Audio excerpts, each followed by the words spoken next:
रही है, लेकिन फिर भी मैं कोशिश करती हूँ। हमारा टॉपिक चल रहा है घातांक, तो घातांक को समझने की कोशिश कीजिएगा, ठीक है।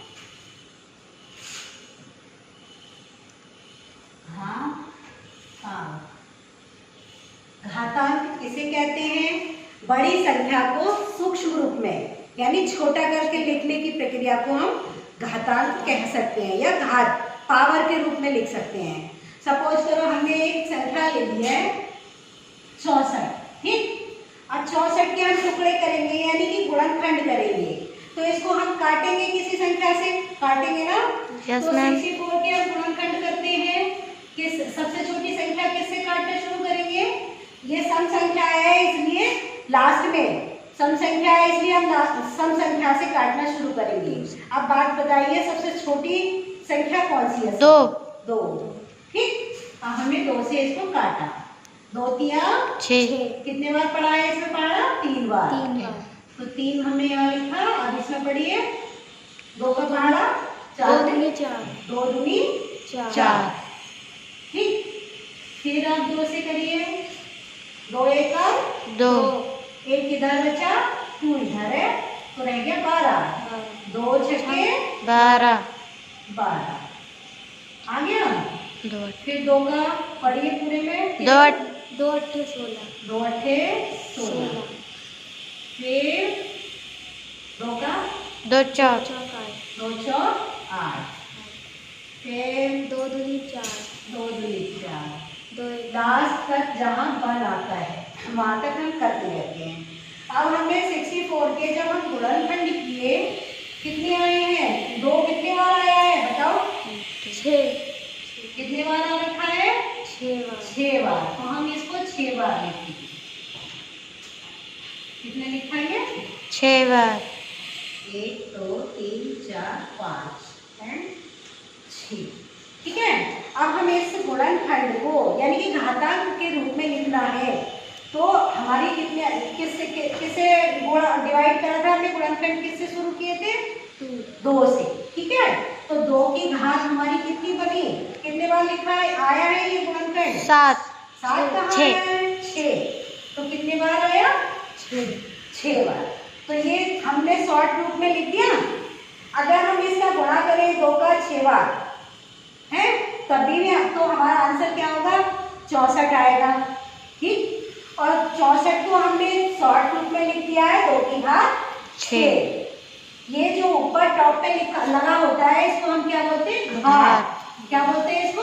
घात, ठीक है। ये जो होता है ऊपर है, और इसको बोलते हैं हम आधार। क्या बोलते हैं इसको? आधार। सही है। तो घातांक में ये जरूरी होता है कि घात किसे कहते हैं, आधार किसे कहते हैं, ठीक है। फिर इसके कुछ नियम भी बताए गए हैं। जैसे हम लाए थे कुछ नियम बताए गए हैं। सपोज करो यहाँ पर 2 की घात 3 है और ये इधर गुणा का निशान लगा है और यहाँ 2 की घात 4 है। अब आपके इसका आंसर क्या करेंगे? जब गुणा का चिन्ह लगा होता है तो हमारी घातें क्या करेंगी? जुड़ जाएंगी। क्या करती है उसमें? जुड़ जाती है। या फिर हम इसको ऐसे भी लिख सकते हैं, 2 को हम कितने बार लिखेंगे? 3 बार। कितने बार लिखेंगे? 3 बार। फिर गुणा का निशान, अब ये 2 को मैं कितने बार लिखूंगी? 4।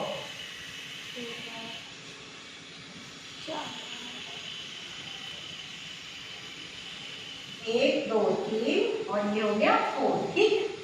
ये किसके ग्रुप बन गया है? ये वाला इसका हो गया, ठीक है। अब हम इनको टोटल करेंगे तो कितना हो जाएगा? 2 की घात कितनी आएगी? 11। गुणा करते समय जब आधार सेम होते हैं तो घातें क्या होती है? हमारी जुड़ जाती हैं। तो हम इसको या तो ऐसे भी लिख सकते हैं 4, ठीक है। या फिर हमने इन सबका गुणा कितने बार हुआ है? 1 2 3 4 5 6 7। इस तरह से भी हम इसको लिख सकते हैं, ठीक है।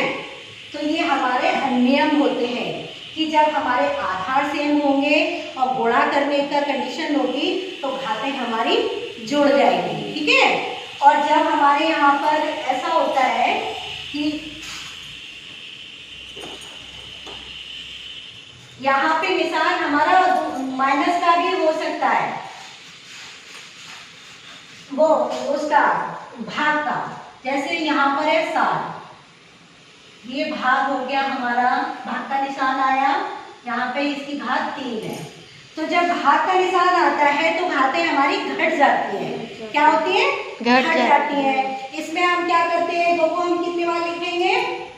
2 को हम कितने बार लिखते हैं? जो घात होती है उतने बार ही लिखते हैं। तो कितनी है इसमें घात? 7। और आधार कौन सा है? 2। सेम है दोनों में? यस। है। तो भाग करते समय हम क्या करते हैं? घात घटा देते, घट जाती है। 7 बार लिखिए।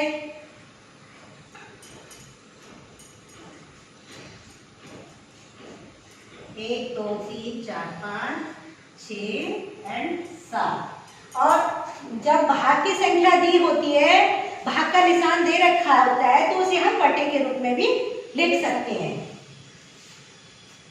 तो 2-3 बार लिखेंगे इसको। जब हम ऊपर नीचे लिखते हैं तो हम उसको काटते भी हैं। और 1 से ये कटा, इस 2 से इस 2 को कट, इस 2 से इस 2 को कट है।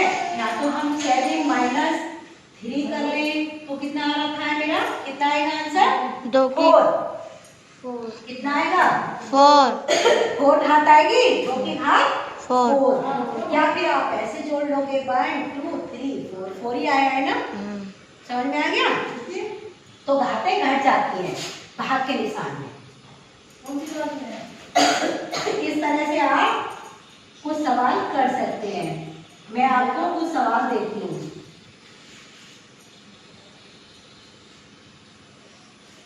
ठीक है, मैं आपके लिए कुछ सवाल देती हूँ, आप उन्हें करके लाइएगा।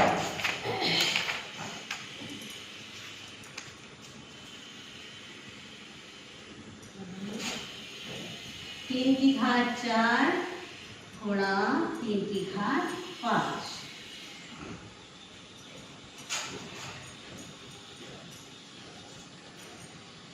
4 की घात 3 गुणा 4 की घात 4।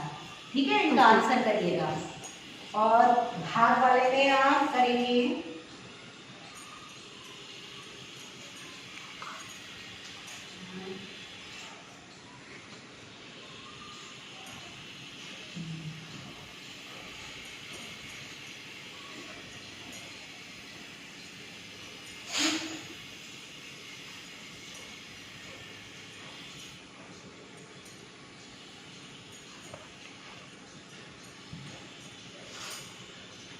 Thank you.